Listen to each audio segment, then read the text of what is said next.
Master blaster Bharat Ratna Sachin Tendulkar यांच्या हस्ते Sachin foundation कडून पालघरच्या गुहीर या गावाला क्लायमेट स्मार्ट विलेज प्रकल्प हाती घेण्यात आलाय।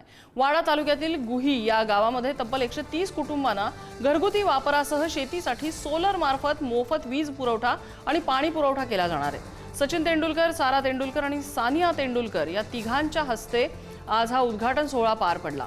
या प्रकल्पामुळे स्थानिक गावकऱ्यांना मोठा दिलासा मिळणार असल्याची भावना यावेळी सचिन तेंडुलकरने व्यक्त केली। विचार केला होता की ना काहीतरी आपण असं सुरू करायला हवं एकत्र येऊन, ज्याने लोकांच्या आयुष्यात एक पॉझिटिव्ह इम्पॅक्ट होईल, ना काहीतरी त्यांना फायदा होईल आणि खास करून त्यांना एक ग्रासरूट लेवल पासून पण त्यांना फायदा व्हायला पाहिजे। आणि हळूहळू बऱ्याचशा गोष्टी करत गेलो। 500+ शाळांमध्ये आता आम्ही solar power through digital classrooms पण केलेले आहेत, ज्याने ऑलमोस्ट मी म्हणेन की 1,65,000च्या थोडं वर मुलामुलींना फायदा झालेला आहे। त्याचा वापर केलेला आहे त्याने मुलामुलींनी। ह्याचं एक आम्हाला समाधान आहे।